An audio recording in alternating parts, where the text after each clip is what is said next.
제가 지난 10년간 담임 목사로 섬기고 있는 교회는 서울 신촌의 연세대학교 정문 건너편에 자리하고 있습니다. 그 옆으로는 이화여대가 있고요. 길 건너편 쪽으로 서강대학, 조금 거리가 떨어져 있지만 홍익대학교, 또 명지대학교가 있는 대학가에 위치한 교회입니다. 그 덕분에 비교적 청년부 또 청장년부가 왕성한 편이죠.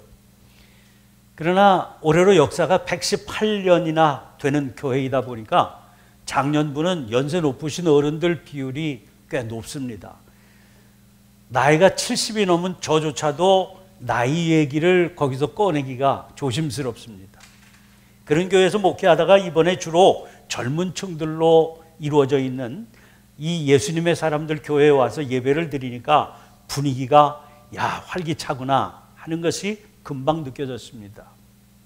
예전에 우리나라를 방문한 외국 사람들에게 우리나라에 와서 보니까 첫인상이 어떻습니까? 하고 물어보면 활력이 넘친다, 그런 얘기들을 많이 했습니다. 사람들의 얼굴에서 또 발걸음에서 그런 활력이 느껴진다는 거죠. 비록 가난하고 배가 고팠지만 소망을 품고 내일을 바라보며 건강하게 살아가는 이제 그런 힘이 느껴진다고 그랬습니다. 사실 그런 얘기를 듣던 그 시절 생각하면 우리들 안에 얼마나 문제가 많았는지 모릅니다. 도로가 엉망이지요. 하수도가 말도 못했습니다. 주거 환경 형편없었습니다. 외국 손님들이 오면 당장 화장실부터가 큰 문제였습니다. 사회적인 시스템도 제대로 갖춰진 게 없었습니다. 어디 하나 고쳐서 제대로 만들려고 그래도 어디서부터 도대체 손을 써야 될지 막막할 뿐이었습니다. 그런데 그때 외국 사람들은 당장 눈에 띄는 그런 어려운 여건을 말하지 않았습니다. 그 대신 활력을 말했습니다. 탁 느껴지는 그 뭐가 있다는 거지요. 새벽 시장에서 활발히 움직이는 사람들 모습이 그렇다고 그랬습니다. 공단 지역 아침 시간 무리지어 출근하는 젊은이들의 모습이 그랬다는 겁니다. 결국 그들이 보고 느껴진다고 했던 그 활력이 오늘의 지금 우리를 만든 겁니다. 당연히 해야 될 일이다, 그렇게 여겨서 한 것뿐입니다. 그 결과로 큰 열매를 얻게 됐습니다. 그래서 큰 무리가 주님께로 돌아왔습니다. 사람들이 한 마음으로 빌립이 하는 말을 쫓았고 그 성읍에 큰 기쁨이 넘쳤습니다. 그러면 그걸로 끝났습니까? 오늘 본문 바로 앞에 25절 말씀이 이렇습니다. 이렇게 베드로와 요한은 주님의 말씀을 증언하여 말한 뒤에 예루살렘으로 돌아가는 길에 사마리아 사람의 여러 마을에 복음을 전하였다. 여러분, 사마리아에 큰 부흥이 일어났지만 사마리아의 대부분의 여러 마을들은 여전히 영적인 황무지였습니다. 은혜 받은 성도들이 그 영적인 황무지를 향해서 열심을 품고 나아가야만 했습니다. 그들을 격려하고 은혜로 일깨우는 일, 여전히 빌립에게 남아 있었습니다. 그러니까 할 일이 태산 같았어요. 열정을 품고 그 일을 감당하는 기쁨에 피곤한 줄도 모르고 시간이 가는 줄도 몰랐을 때입니다. 그런데 이런 때 주님의 뜻이라고 그러면서 천사가 빌립을 향해서 일어나서 광야, 즉 인적이 없는 곳으로 가라는 겁니다. 분명히 아셔야 될 게 이거예요. 막상 가서 보니까 인적이 없는 곳이더라. 그게 아니었어요. 아예 먼저 인적이 없는 곳이다, 대놓고 말하면서 그리로 가라 그랬던 겁니다. 가사는 지중해 연안, 지금 한참 전쟁이 벌어지고 있어서 세계의 눈길을 끌고 있는 가자 지구를 말합니다. 이스라엘 남서쪽 지방입니다. 당시 예루살렘에서 그리로 향하는 길은 대표적인 두 개의 길이 있었다고 합니다. 아스칼론을 경유하는 북쪽 길하고 헤브론을 통과하는 남쪽 길이었습니다. 그런데 헤브론을 통과하는 이 남쪽 길은 사막을 통과하는 길이었기 때문에 인적이 드물었던 길입니다. 오늘 본문에 남쪽으로 나아가서 그랬지요. 그냥 보면 사마리아에서 남쪽으로 가라 하는 말씀처럼 보이지만 공동번역 성경으로 이 구절을 보면 여기를 떠나 예루살렘에서 가자로 내려가는 남쪽 길로 가라 그렇게 되어 있습니다. 그러니까 두 길, 북쪽 길과 남쪽 길이 있는데 북쪽 길 말고 남쪽 길로 가라 그러셨다는 거죠. 그 길은 사막으로 통과하는 길이니까 당연히 인적이 없던 길이었던 겁니다. 그러면 이 상황을 미루어서 생각해 보세요. 지금 빌립이 어디 자기 한 몸 잘 살아보겠다고 돈 욕심내서 장사하며 살고 있는 겁니까? 아니면 높은 자리 탐내서 여기저기 기웃거리면서 살고 있는 겁니까? 순전히 주님의 복음을 전하는 일에 전심전력하고 있잖아요. 게다가 지금 사역이 무슨 벽에 막혀서 이리저리 돌파구 찾고 있는 상황이 아닙니다. 불이 붙어서요 날마다 구원받는 사람들이 밀려들고 있는 중입니다. 주님께서 맡기신 사명 완수를 하기 위해서 할 일이 태산입니다. 또 생각해 보세요. 사마리아가 보통 지역입니까? 하나님께 등을 돌린 완악해진 사람들이 마음이 무너져 내려서 옥토로 변화되어 가고 있는 중입니다. 지금 어느 모로 보더라도 떠나야 될 때가 아니라 함께 일할 사역자를 더 불러들여야 될 그런 형편이죠. 아니 하나님께서 그런 걸 모르시지 않을 텐데 그 하나님께서 명령하시는 말씀이에요. 보니까 가라 하시는 그곳까지는 거리가 만만치가 않습니다. 그러니까 한번 다녀와라 하는 말씀이 아닙니다. 사역지 옮겨라 하시는 말씀인 거예요. 이제 27절 말씀 보세요. 빌립이 일어나서 가다가 유진 피터슨은 이 부분을 그는 서둘러 움직였다 이렇게 번역하고 있습니다. 말씀을 받은 그 즉시 서둘러서 떠났다는 말입니다. 여러분 빌립의 이런 순종이 참 놀랍지 않습니까? 이제 겨우 주님을 위해서 일할 만한 환경이 조성되었다 싶은 때인데 그런데 이렇게 갑자기 떠나라고 하시면 애써 일궈놓은 이 사마리아 교회는 어떻게 하라는 건지 물을 만도하지 않습니까? 나름대로 대책을 세워놓고 떠나야 될 것 같은 그런 생각, 염려도 있을 법하지요. 그러나 본문 어디에도 그런 자기의 생각을 앞세우는 무슨 군말 한마디를 찾아볼 수 없습니다. 그곳이 어디인지 분명히 알았으면서도 말씀대로 즉각 순종했습니다. 가라 하신 그곳에 분명히 무슨 사명이 있으리라 생각하고 인적이 없는 줄 알면서도 그곳을 향해 떠난 겁니다. 순종해서 그곳에 도착해서 에디오피아 여왕 간다게의 재정을 관리하는 내시를 만나게 됩니다. 그는 예배하러 예루살렘에 왔다가 수레를 타고 자기 나라로 돌아가는 중이었습니다. 성령의 지시를 따라 수레로 가까이 가서 보니까 그가 이사야의 글, 그것도 이사야 53장의 메시아에 관한 예언의 말씀을 읽으면서 그 내용을 이해하지 못해서 답답해하던 그런 참이었어요. 하나님께서 보내신 복음의 증인 빌립의 설명을 듣고 그의 의문이 해결되었을 뿐만 아니라 그 자리에서 자원해서 세례받고 주님의 사람이, 주님의 제자, 예수님의 사람이 되었던 겁니다.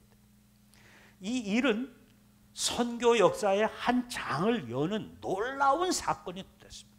왜냐하면 이 내시야말로 아프리카 대륙에서 최초의 예수님의 사람이 된 것이고 그를 통해서 아프리카 대륙이 주님께로 돌아오는 역사가 나타나게 됐기 때문입니다. 주님께서는 사마리아의 사역자인 빌립을 인적이 없는 길로 불러 세우셔서 한 대륙을 구원해내는 일을 하게 만드신 겁니다. 참으로 사람의 생각과 계산으로는 도무지 가다올 수 없는 오묘하고도 치밀한 하나님의 역사였음을 알 수 있습니다. 근데 이 만남의 끝장면이 아주 인상적입니다. 오늘 본문 아래를 쭉 읽어 내려가서 39절 말씀 보시면 이런 말씀이 등장합니다. 그들이 물에서 올라오니 주님의 영이 빌립을 데리고 갔다. 그래서 내시는 그를 더 이상 볼 수 없었지만 기쁨에 차서 가던 길을 갔다. 여기 등장하는 데리고 갔다, 이 말을 헬라어 원문으로 보면 하르파조라고 하는 단어입니다. 이 말은 빼앗아 갔다, 그런 뜻의 말입니다. 세례받은 내시는 한 나라의 모든 재정을 관리하는 사람이었습니다. 에티오피아에서 대단한 영향력이 있었겠지요. 그런 사람이 그렇게 답답해하고 궁금해하던 진리를 깨우쳐 주어서 세례를 받겠다, 그런 결단까지 내리게 했습니다. 그렇지만 그의 영적인 상태는 이제 겨우 도의 초보에 입문한 상태입니다. 이제 그런 그에게 두 가지 간절한 바람이 생길 수 있습니다. 하나는 빌립을 어떻게든 가까이에 모시고 더 깊은 진리를 배우고 싶다, 그런 바람이 있을 수 있고요. 또 하나는 그렇게 하면서 자기 나라 모든 백성에게도 이 진리를 전파하고 싶다, 그런 또 다른 바람이 있을 수 있겠죠. 그리고 그런 소원을 품고 빌립에게 지금 자기와 함께 가달라고 강력하게 요청할 수 있었던 겁니다. 빌립을 자기 곁에 붙들어 두려고 할 수 있었다는 거죠. 그런데 주님의 영이 그를 빼앗았다는 거예요. 그렇다면 성령께서는 빌립을 다시 전에 왕성하게 사역하던 사마리아로 되돌아가게 하셨을까요? 그것도 아닙니다. 그 39절 이어지는 40절 말씀입니다. 그 뒤에 빌립은 아소도에 나타났다. 그는 돌아다니면서 여러 성에 복음을 전하다가 마침내 가이사라에 이르렀다. 아소도는 팔레스타인 서부 해안가 지방의 도시입니다. 그러니까 빌립은 성령의 인도하심을 받아 다시 또 낯선 곳으로 떠나게 된 겁니다. 그리고 이번에는 한 곳에 머물러 있지 못하고 해안을 따라 여러 성을 지나 복음을 전하는 순회 전도자의 길로 나서게 된 거지요.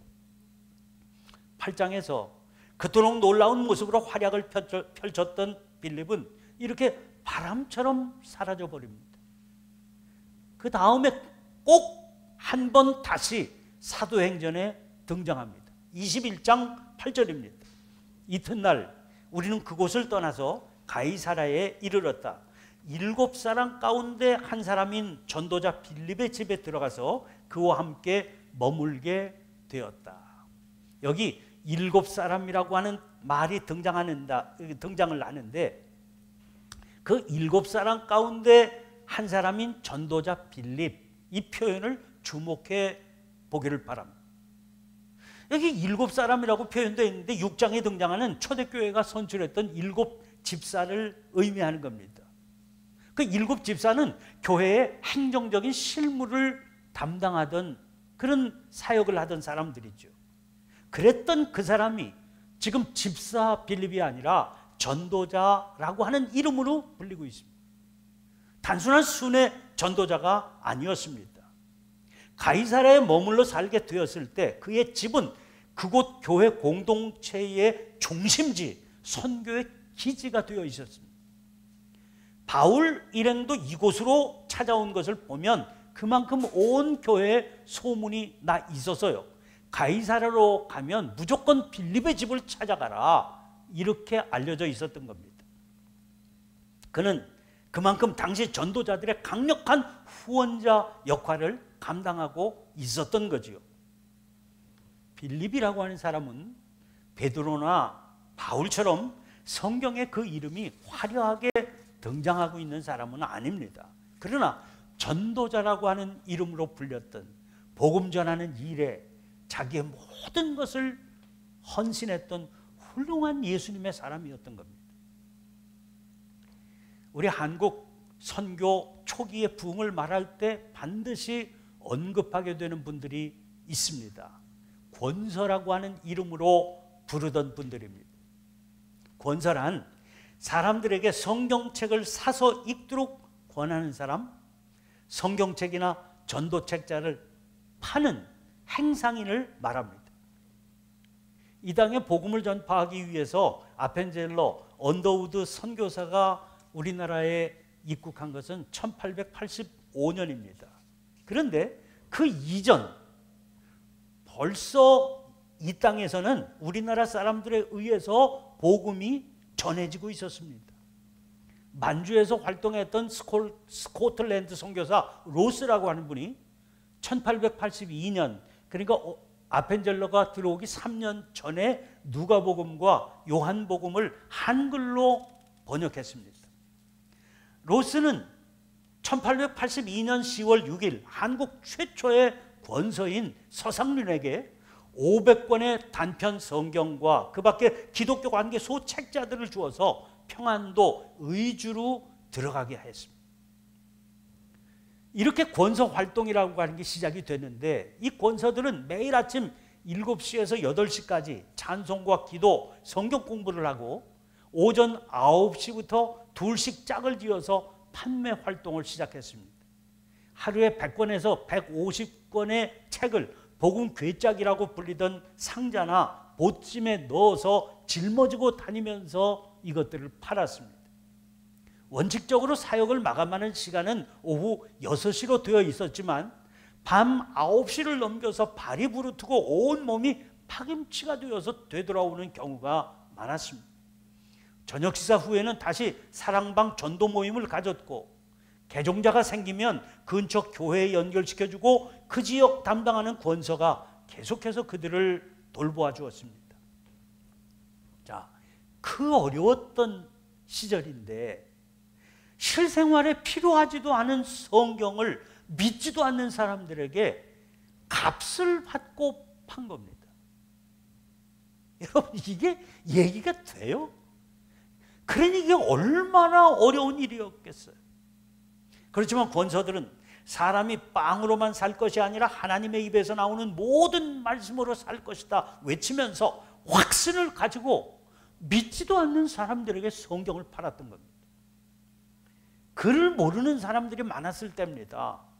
그래서 그런 사람들에게는 아예 한글을 가르쳐주면서 성경을 팔았습니다. 그들은 사람들이 가난해서 성경 살 돈이 없다 하는 걸 잘 알았지만 성경을 공짜로 무료로 나눠주지는 않았습니다.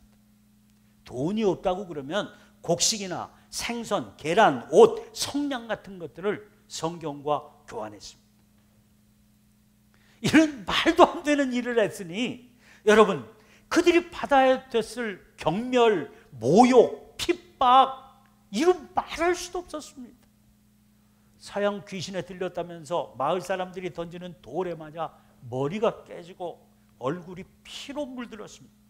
산속 헤매다가 산적 만나기도 하고 호랑이나 곰에게 쫓기기도 하고 시장터에서 사람들에게 몰매를 맞기도 일쑤였습니다. 산골 마을 찾아가다가 눈 속에서 길을 잃고 헤매던 중 얼어 죽기도 했습니다. 독립군 첩자로 오인을 받아서 고문과 옥고를 치르기까지 했습니다. 그런데 이런 권서들의 수고가 점점 열매를 맺게 되었습니다.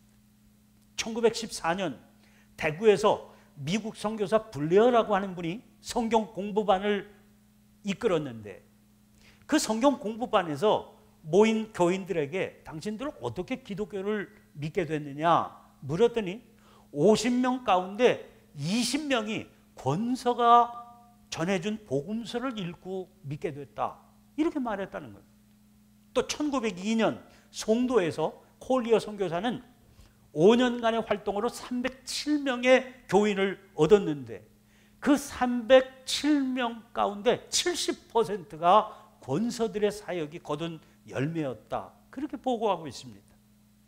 1908년에서 1940년까지 우리나라 전체 성경 보급의 85%가 권서들의 부르튼 발과 복음 괴짝에 의해서 이루어졌습니다. 선교사 그리어스는 그래서 이렇게 말했습니다. 권서들의 사역을 들어보면 마치 사도행전의 한 장을 읽는 것 같다. 이렇게 이루어진 교회가 우리 한국교회입니다. 열악한 환경이었지만 활력이 있었습니다. 고통스러웠지만 복음 전하는 기쁨이 있었습니다. 이름도 없고 빛도 없었지만 주님께 충성하는 이들이 있었습니다. 그런 이들로 인해서 이 무지와 가난과 우상 숭배의 나라에 복음의 불길이 타오르게 됐던 겁니다. 두려움 없이 복음을 전하는 그들로 인해서 술고래가 회개하고 새 사람이 됐습니다. 무지한 깡패가 변화되어서 목사가 됐습니다. 예수님을 사랑해서 예수님의 사람들로 살려는 소원을 품고 그걸 이름으로 삼으신 사랑하는 성도 여러분, 지난 수요일이 알리는 시간에 말씀드렸던 것처럼 교회력으로 사순절이 시작되는 성회 수요일이었습니다. 이날부터 부활주일까지 주일을 뺀 40일 동안 주님의 십자가를 묵상하며 지내는 절기가 시작된 겁니다. 예수님께서는 하나님의 뜻을 따라 이 땅에 오셔서 말씀을 전하시며 그 말씀의 길을 따라 사셨습니다. 성전이 무너질 것을 말씀하셨을 뿐 한 평의 성전도 짓지 않으셨습니다. 제자들을 가르치셨지만 그 제자들을 묶어서 조직 만드시지 않았습니다. 그렇게 가셨던 길의 끝이 십자가였습니다. 거기 달려 돌아가셨습니다. 이것이 우리가 사랑하는 예수님께서 이 땅 위에서 남기셨던 삶의 발자취입니다. 지난 수요일부터 지내고 있는 사순절이라고 하는 절기는 예수님의 사람들이 주님을 온전히 뒤따르기 위해서 그 발자취 묵상하며 보내려는 절기입니다. 부활하신 주님께서 맡기신 사명 감당하기 위해 세워진 게 교회입니다. 건강한 교회는 그 사명을 효과적으로 감당하기 위해서 조직도 하고 시설도 확보하게 됩니다. 그러나 조직과 시설을 확보하는 일만으로 건강한 교회가 이루어지는 것은 결코 아닙니다. 암담한 현실 속에서도 복음을 통해 빛을 보며 사명을 감당하는 이들이 있어야 됩니다. 그것을 위해 전면에 서서 교회를 이끌고 나아가는 지도자 물론 필요하지요.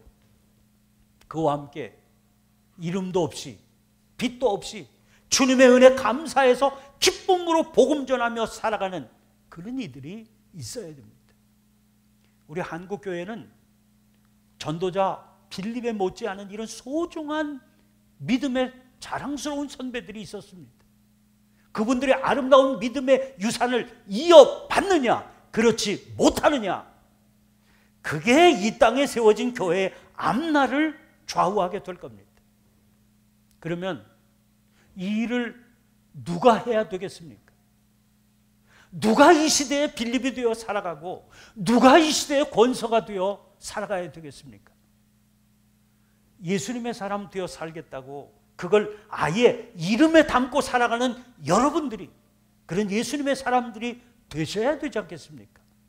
사순절 첫째 주일인 오늘 그런 결단 새롭게 하며 성령의 음성에 예민하게 귀 기울이시는 중에 가라 하시는 이끄심을 따라 인적 없는 그 길로 나아가는 주님의 사명자들이 되시기를 주님의 이름으로 간절히 축원합니다.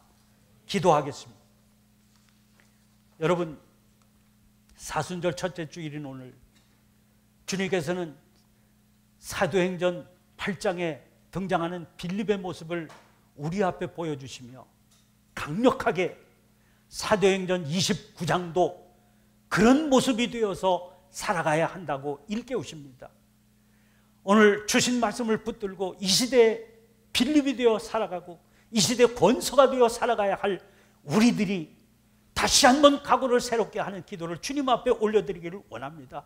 주님, 이 시대의 빌립이 되고 이 시대의 권서가 되어 예수님의 사람들로 온전한 모습으로 살아가면서 사도행전 29장을 써내려가는 이 교회가 되고 우리 성도들이 되게 해 주시옵소서. 간절한 마음으로 한 목소리로 기도하십시다.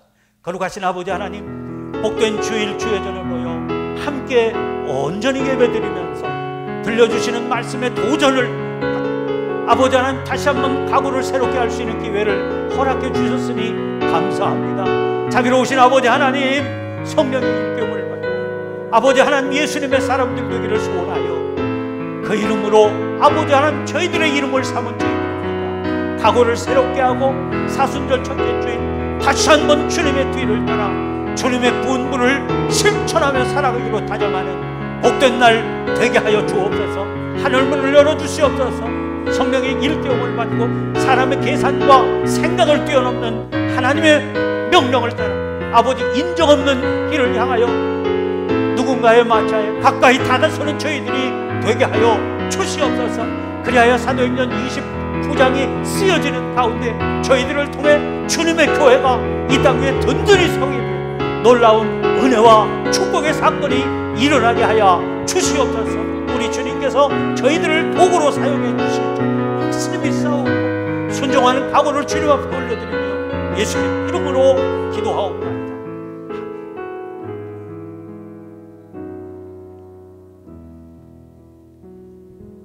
존귀하신 하나님, 하나님께서는 평범한 이들을 통해 놀라운 생명의 역사를 이루어 가시는 줄 믿습니다. 놀라운 그 역사 이루어 가시는 하나님께 찬양을 올려드립니다. 오늘 저희들이 누리고 있는 이 영적 평안함과 풍요함은 하나님의 역사에 순종해서 믿음의 선배들이 짊어졌던 희생이 이룬 열매임을 기억하게 해 주옵소서. 이름 없이 빛도 없이 사명의 길을 걷던 그분들의 삶을 잊지 않게 해 주옵소서. 오늘 저희들이 누리는 이 좋은 환경이 오히려 저희들이 걸려 넘어지는 덫이 되지 않고 더 놀라운 부흥의 자양분이 될 수 있도록 깨어 기도하며 사명 다짐하는 저희들 되게 해 주시옵소서. 그래야 저희들 역시 자랑스럽게 후손들 앞에 설 수 있는 믿음의 선배들 될 수 있도록 더욱 깨어 기도하며 사명을 감당하며 살게 해 주옵소서. 예수님을 뜨겁게 사랑하기에 예수님의 사람들 되기로 결단한 저희들이 이 땅에 빌립되게 하시고 이 시대 권서들이 되어 살아가게 해 주옵소서. 교회의 미래를 준비하기 위해 안식의 시간 보내고 있는 주님의 종을 주님께 의탁합니다. 남은 시간 더 강력하게 역사해 주셔서 단순한 쉼의 시간이 아니라 주님 불어넣으시는 생기로 가득 채움받는 기회 되게 해 주옵소서. 그래야 이 교회와 성도들 이끄시기에 부족함 없는 지도자 되게 하시고 이 시대를 이끌어가는 영적 지도력으로 충만하게 채워 주시옵소서. 예수님의 사람들을 통해 이 땅 위에서 계속해서 복음의 역사를 일으켜 나가게 하시는 구주 예수님 이름으로 기도하옵나이다. 아멘.